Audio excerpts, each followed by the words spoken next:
Assalamualaikum warahmatullahi wabarakatuh. Alhamdulillahi wa kafa, wassalatu wassalamu ala nabiyyina Mustafa sallallahu alaihi wasallam wa ala alihi wa ashabihi wa man tabi'a huda. Alhamdulillah, segala puji dan syukur marilah kita panjatkan kepada Allah Subhanahu wa ta'ala yang telah memberikan kita kenikmatan yang begitu banyak, di antaranya umur yang panjang, hingga alhamdulillah sampai tahun ini kita masih diberikan kesempatan untuk kembali mendapati bulan Ramadan. Semoga pada Ramadan kali ini kita berharap tentunya bukan Ramadan yang terakhir untuk kita. Kita berharap kepada Allah Subhanahu wa taala semoga Ramadan kali ini betul-betul menjadikan kita insan yang lebih baik lagi nantinya hari demi hari. Amin ya rabbal alamin. Kemudian salawat serta salam semoga selalu tercurahkan kepada junjungan besar Nabi kita Muhammad sallallahu alaihi wasallam, juga beserta para sahabatnya, keluarganya, dan segenap kaum muslimin yang selalu istiqamah berpegang teguh dengan Islam sampai hari kiamat kelak. Hadirin dan hadirat, Bapak Ibu jamaah sekalian rahimakumullah, pada kesempatan kultum kali ini kuliah 7 menit, tapi saya minta dikali 2, jadi 14 menit lah ya, saya nawar ya. Pada kesempatan kultum kali ini ulun hanya mengingatkan tentunya beberapa tema dan juga tentunya materi yang telah disampaikan oleh banyak ustaz di hari-hari sebelumnya. Insyaallah apa yang akan ulun sampaikan hanya sebagai pengingat akan sebuah keutamaan tentang sebuah amal yang selama ini sampai detik ini kita lakukan di bulan Ramadan. Tapi sebelumnya ada muqaddimah berkaitan dengan tabarruk yang ingin ulun sampaikan. Jamaah sekalian rahimakumullah, kita meyakini bahwasanya Allah Subhanahu wa taala Al-Mutabarik, yang maha memberikan berkah, itu Allah Subhanahu wa ta'ala. Berkata Syekh Al-Utsaimin, al-barakah, kata berkah dalam bahasa kita itu bahasa Arabnya barakah, roknya ada harokatnya. Kata beliau diambil dari kata bahasa Arab birkah yang bermakna kolam. Dan kata beliau sifat kolam itu airnya adalah banyak dan berkesinambungan. Kita berbicara kolam secara umum. Yang namanya air dalam sebuah kolam itu banyak dan berkesinambungan, terus menerus ada. Itulah kolam. Dari situlah kata beliau, kata barakah diambil dari kata bahasa Arab birkah yang bermakna kolam. Makanya para ulama mendefinisikan barakah dengan al-khairul katsir wa dawamuhu, kebaikan yang banyak dan berkesinambungan. Dan sifat ini dimiliki oleh bulan Ramadan. Bersabda Nabi Muhammad sallallahu alaihi wasallam dalam sebuah hadis, memang derajat hadis ini lemah jamaah, tapi terlalu banyak jalannya, hingga kemudian sebagian para ulama mengatakan derajatnya menjadi naik dari lemah menjadi hasan. Lemah dia, tapi jalannya terlalu banyak. Ada tawabi' dan juga ada syawahid, istilahnya dalam ilmu hadis. Kata beliau sallallahu alaihi wasallam ketika menyampaikan kabar gembira kepada para sahabat akan datangnya bulan Ramadan, beliau berikan sifat. Kata beliau sallallahu alaihi wasallam, "Atakum Ramadan syahrun mubarak." Telah datang kepada kalian bulan Ramadan, bulan yang diberkahi. Nah ini bahasan kita. Maka jamaah sekalian rahimakumullah, pada bahasan tabarruk kita tidak anti dengan tabarruk, ngalap berkah, nyari berkah, kita enggak anti. Tapi kita punya kaedahnya. Hingga kemudian kita tidak asal tabarruk, hingga kemudian kita tidak asal kemudian ada disebutkan tempat tertentu, kemudian disebutkan misalnya memiliki berkah, kemudian kita pergi ke sana beribadah di sana, atau waktu-waktu tertentu atau orang-orang tertentu, padahal tidak memenuhi persyaratan. Pegangi ini sebagai kaidah jamaah, bahwasanya satu, tidak boleh melakukan tabarruk, nyari berkah, ngalap berkah, kecuali dengan dalil yang telah disebutkan dalam firman Allah atau sabda Nabi Muhammad sallallahu alaihi wasallam. Dalam perkara apa? Dalam perkara apa saja yang disebutkan diberkahi. Bisa waktu-waktu tertentu, tempat-tempat tertentu, amal-amal tertentu, atau a'yan. A'yan itu bisa orang ataupun kemudian juga benda tertentu. Tidak boleh mencari berkah kepada Allah Subhanahu wa taala lewat 5 perkara ini: waktu, tempat, orang, amal, benda, kecuali berdasarkan dalil.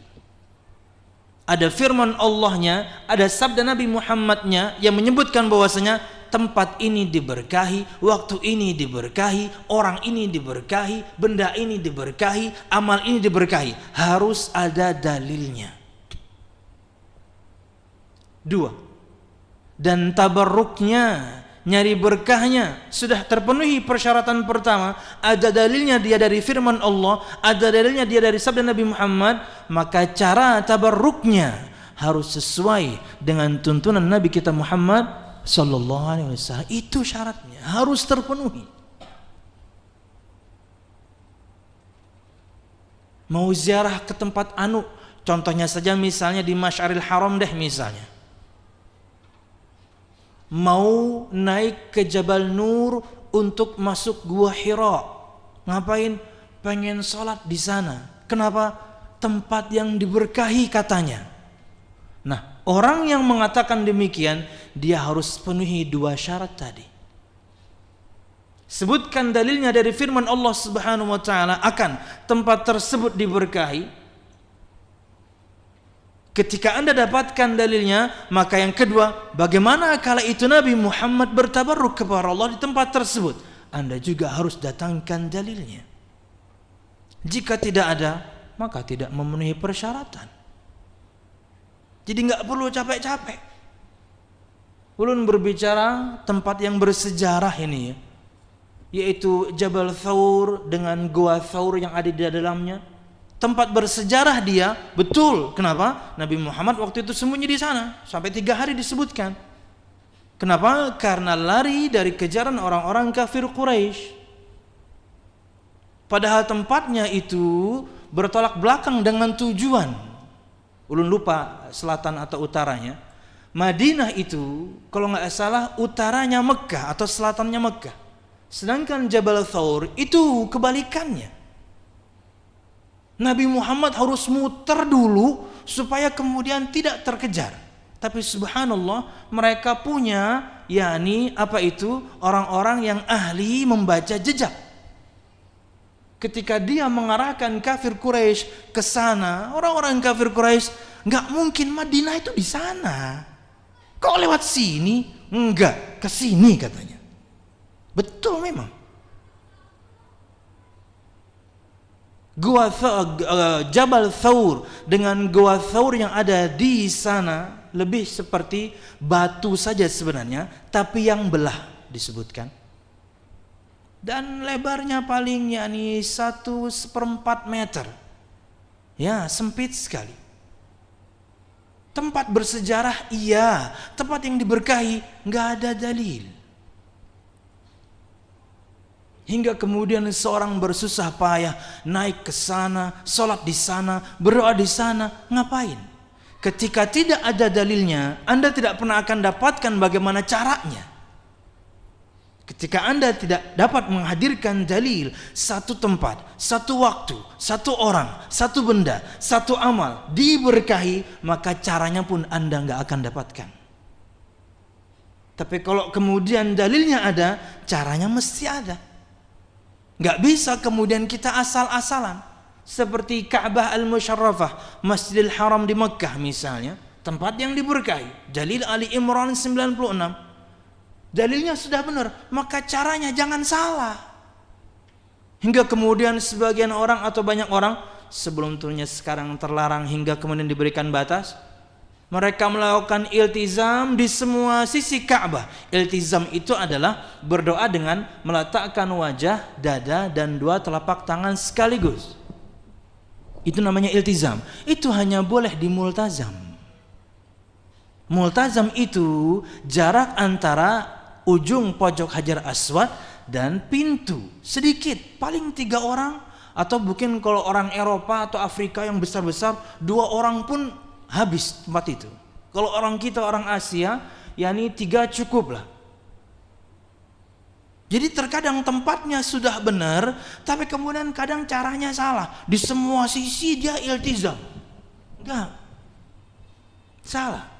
Iltizam yaitu dengan berdoa dengan menempelkan wajah, dada, dan 2 telapak tangan hanya di multazam. Bayangkan, dalilnya sudah ada tuh. Tapi kalau caranya salah, ya percuma. Apalagi kalau misalnya satu tempat dalilnya saja tidak ada, caranya nggak bakal ada. Jadi nggak perlu repot-repot. Dulu ya 2006 kalau nggak salah, Lun pernah menemani jamaah naik. Waktu itu bukan Jabal Nur ketinggian. Jabal Thawr, mudah-mudahan saya tahu, Jabal Thawr. Tapi dua-duanya lebih tinggi daripada Jabal Uhud loh. Uhud itu 300-an. Jabal Thawr 600-an, Jabal Nur 700-an. Naik, saya nggak bisa larang.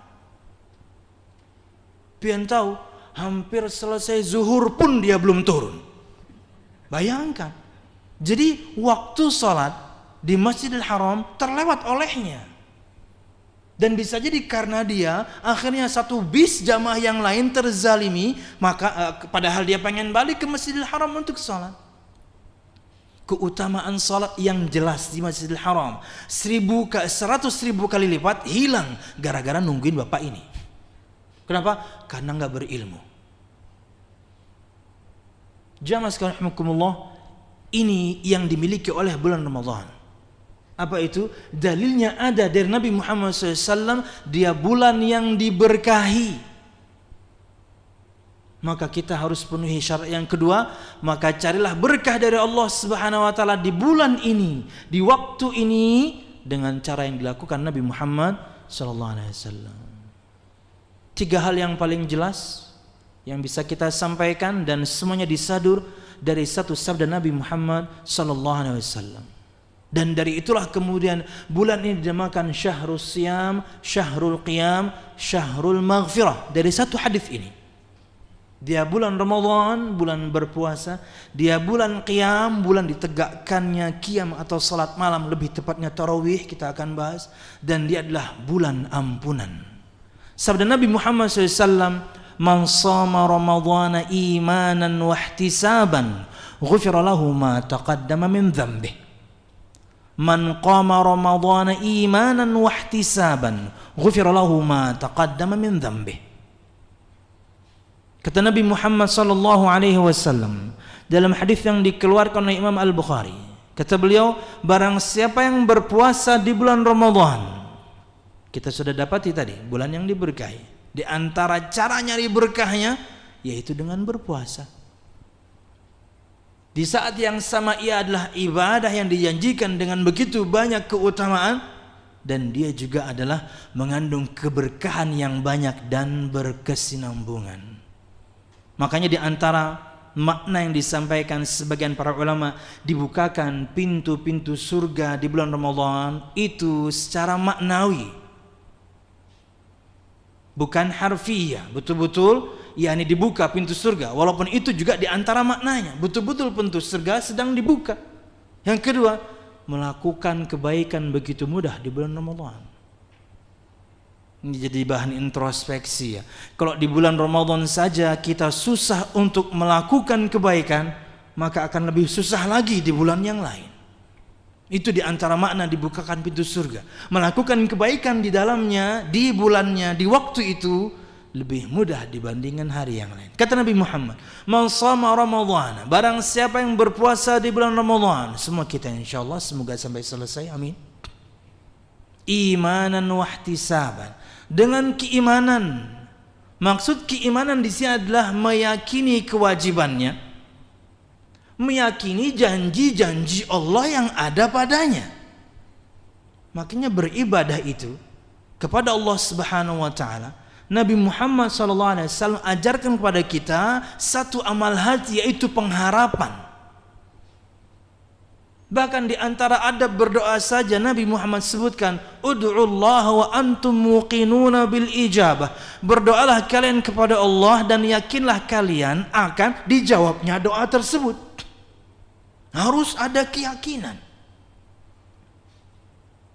Bukan asal-asalan, karena Allah nggak ada yang maksa. Minta aja. Bahkan beliau menyebutkan di hadis yang lain larangan, jangan katakan ya Allah ampuni aku, rahmati aku jika engkau kehendaki. Jangan kasih embel-embel jika engkau kehendaki. Enggak usah. Minta aja serius. Apapun itu, karena Allah tidak pernah mengecewakan. Apapun yang Anda inginkan, sekaranglah waktunya untuk meminta. Kelancaran rezeki, keharmonisan rumah tangga, memiliki keturunan. Kalau sudah punya, kemudian keturunan yang saleh dan salihah, menjadi anak-anak yang menegakkan salat. Rabbi ja'alni muqimas salati wa min dzurriyyati, doa Nabi Ibrahim. Nabi Ibrahim aja doanya kayak gitu. Ya Allah, jadikan aku dan anak-anakku orang-orang yang menegakkan salat.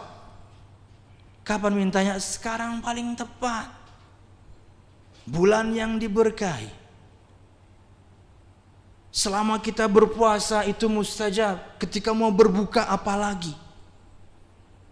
Tentunya di balik itu kita melakukan sebab-sebab agar kemudian doa kita mustajab ya. Di antaranya adalah asupan makanan dan minuman yang halal. Itu sebab yang sangat penting. Anda berdoa di waktu yang mustajab. Anda berdoa di tempat yang mustajab. Di raudhah misalnya. Dapat kemarin raudhah Pak? Alhamdulillah dapat ya. Setelah berapa hari ngantri Pak? 3 malam dia ngantri. Malam pertama, Tat pian turun kah? Kada unda sudah. Karena sudah saya kemarin-kemarin udah lama, dia belum turun. Bulik porak subuh, kapan?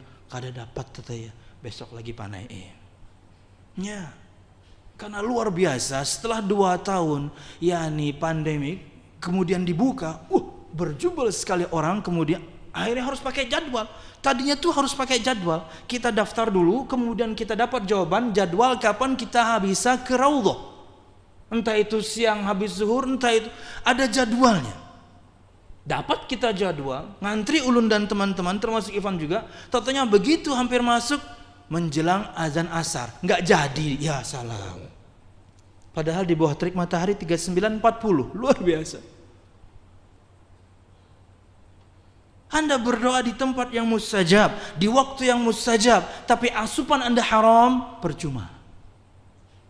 Anda harus lakukan sebab agar doa itu mustajab. Ada doa itu luar biasa banyak.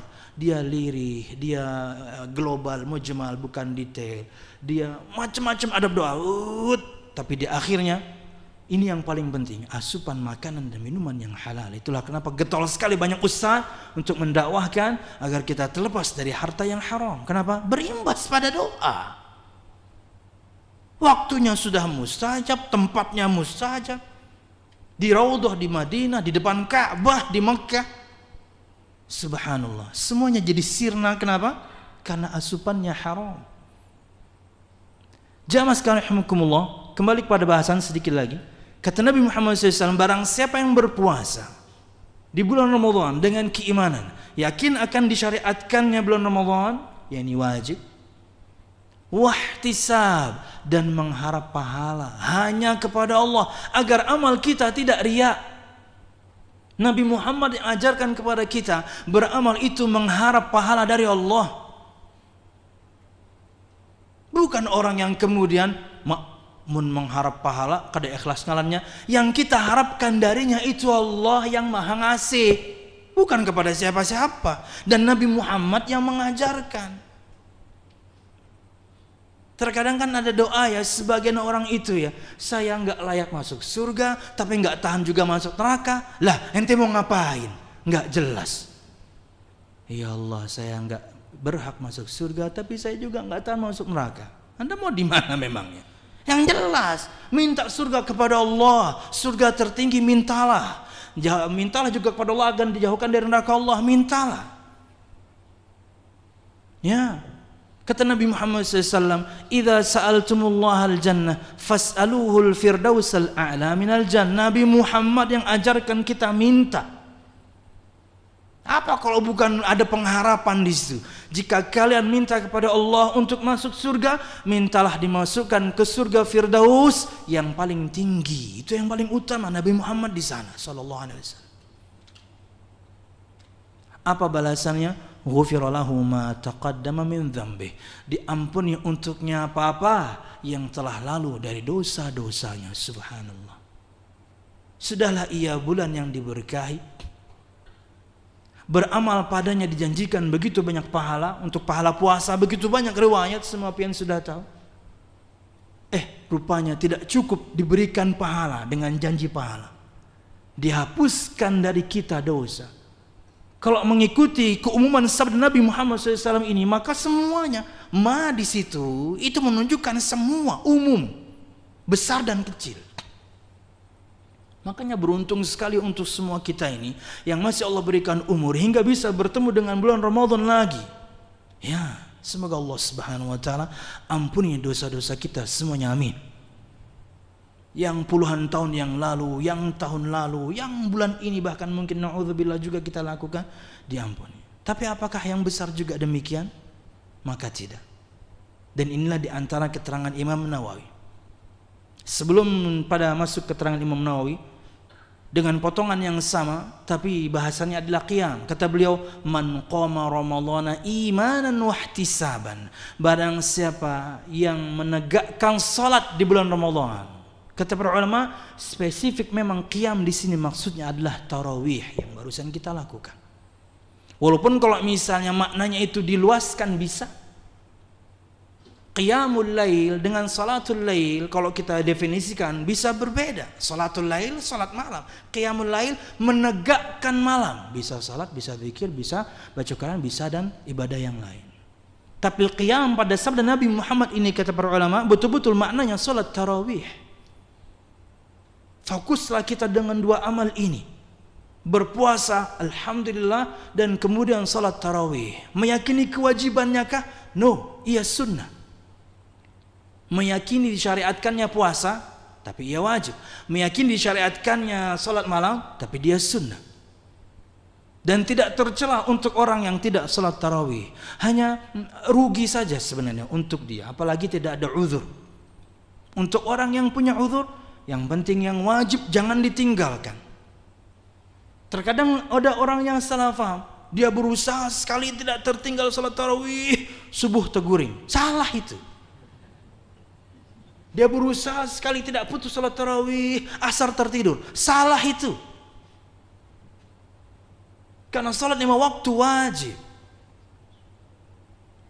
Orang yang tidak salat tarawih tidak tercela, hanya rugi untuknya. Tapi kalau misalnya Anda mengedepankan yang sunnah ini, yang wajib keteteran, Anda kena talbis.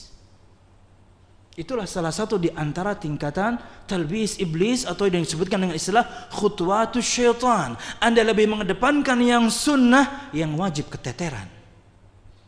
Jangan. Anda fokus dengan yang wajib saja, Anda tidak tercela. Janji surga tetap berlaku untuk Anda ketika Anda fokus dengan yang wajib. Tapi tentunya kewajiban-kewajiban kita ini tidaklah sempurna. Makanya kita ingin menyempurnakannya dengan yang sunnah-sunnah. Di antaranya salat tarawih.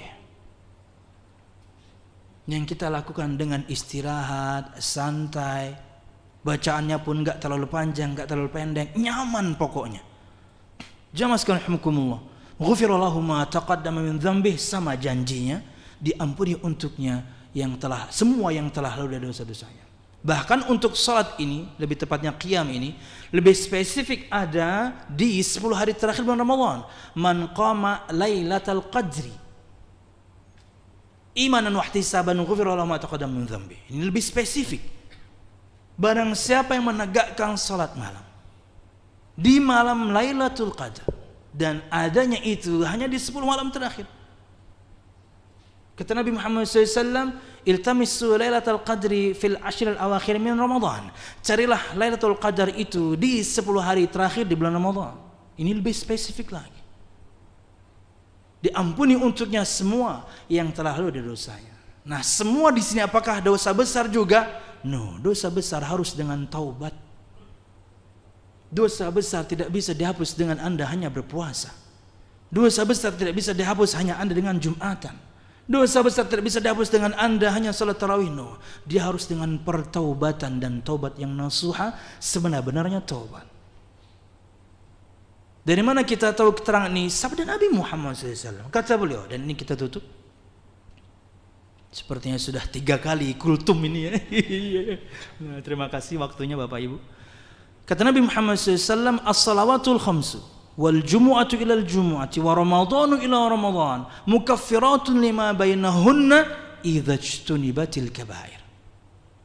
Salat yang 5 waktu, Jumat ke Jumat berikutnya, Ramadan ke Ramadan berikutnya, menghapuskan dosa-dosa di antara 2 waktu tersebut, antara salat, antara Jumat, antara Ramadan. Makanya bersyukur sekali kembali kita dapat di bulan Ramadan ini. Kata Nabi Muhammad SAW, idza ijtunibatil kabair, jika dosa-dosa besar dijauhi, berarti yang dihapuskan yang kecil-kecil aja. Yang besar harus dengan bertobat kepada Allah Subhanahu wa taala. Ikhlas taubatnya karena Allah, bukan karena tekanan siapapun. Maksiatnya dia tinggalkan, jika bentuk maksiatnya meninggalkan kewajiban sekarang lakukan. Ada penyesalan, bahkan mungkin sampai level meneteskan air mata. Ada tekad yang kuat agar tidak terulang, walaupun sangat mungkin terulang, maka bertobatlah lagi.